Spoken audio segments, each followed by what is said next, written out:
Assalamualaikum warahmatullahi wabarakatuh. Berjumpa lagi dengan saya, Afif Afandi. Di dalam diskusi 11 akan membahas tentang pembelajaran dan asesmen dalam pendidikan dasar untuk mata kuliah komparasi pendidikan dasar di berbagai negara. Selamat menyimak.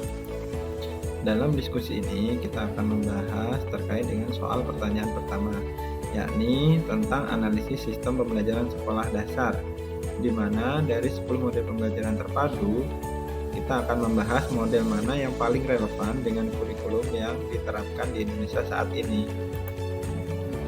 Menurut saya, model yang relevan dengan kurikulum yang bisa diterapkan di Indonesia adalah model jaring laba-laba atau web. Jadi, model jaring laba-laba ini sejalan dengan kurikulum merdeka yang diterapkan di Indonesia saat ini. Karena model ini menggunakan pendekatan tematik yang menjadi ciri khas pembelajaran di jenjang sekolah dasar. Kemudian model ini menekankan keterkaitan antar mata pelajaran sehingga pembelajaran menjadi lebih bermakna. Selain itu, model pembelajaran ini mendorong siswa untuk aktif, kreatif, dan mandiri dalam proses belajar. Salah satu keunggulan model pembelajaran terpadu menggunakan model jaring laba-laba adalah meningkatkan pemahaman menyeluruh siswa terhadap suatu tema. Kemudian ada juga menumbuhkan keterampilan berpikir kritis dan kolaboratif. Dengan pendekatan ini, siswa tidak hanya menghafal materi tapi juga memahami konsep secara utuh dalam konteks kehidupan nyata. Oleh karena itu, model jaring laba-laba sejalan dengan semangat kurikulum merdeka yang mendorong pembelajaran kontekstual, kolaboratif, dan berbasis proyek, sehingga relevan untuk diterapkan di Indonesia pada saat ini. Selanjutnya, saya akan memaparkan jawaban dari pertanyaan 2, yakni terkait dengan apa saja yang menjadi tujuan dan fungsi, landasan, prinsip-prinsip, rambu-rambu, serta tahapan pembelajaran tematik terpadu yang selama ini Anda implementasikan di kelas atau sekolah.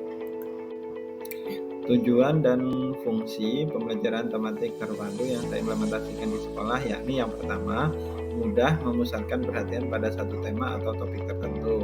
Dan yang kedua, memiliki pemahaman terhadap materi pembelajaran yang mendalam dan berkesan. Yang ketiga adalah budi pekerti dan moral peserta didik dapat ditumbuh kembangkan dengan mengangkat sejumlah nilai budi pekerti yang sesuai dengan situasi. Untuk landasannya ada 3, dimulai dari landasan filosofis, landasan psikologis, dan juga landasan yuridis sesuai dengan Undang-Undang Nomor 23 Tahun 2002 tentang Perlindungan Anak.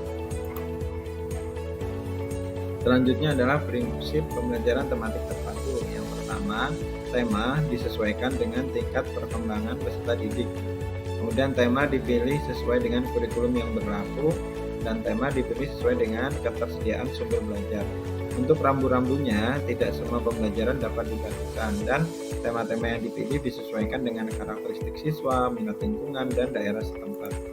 Berikutnya adalah tahapan pembelajaran tematik terpadu. Yang pertama, saya biasa menetapkan tema.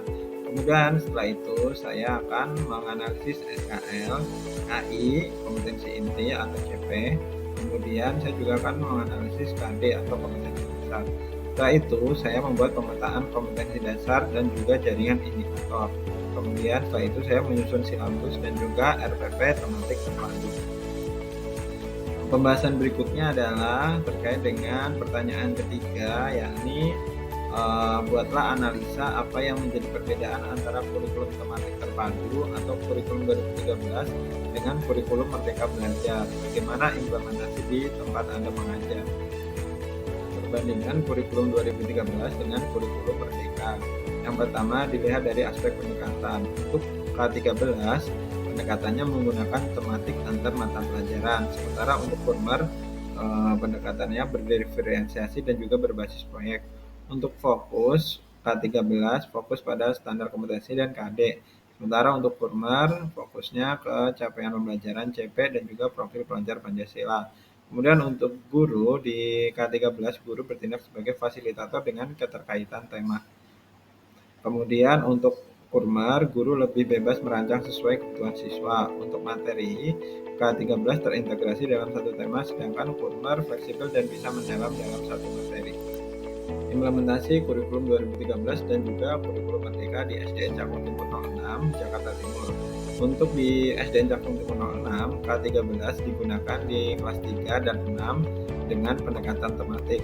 Sementara untuk Kurmer mulai diadaptasi di kelas 1, 2, 4, dan juga 5. Nah, untuk Kurmer sendiri, guru menyusun modul ajar berbasis CP dan ATP. Kemudian pembelajaran berbasis proyek untuk penguasaan karakter dan penilaian lebih fleksibel dan fokus pada proses belajar. Demikian pembahasan diskusi dari saya. Saya ucapkan terima kasih. Semoga bermanfaat. Assalamualaikum warahmatullahi wabarakatuh.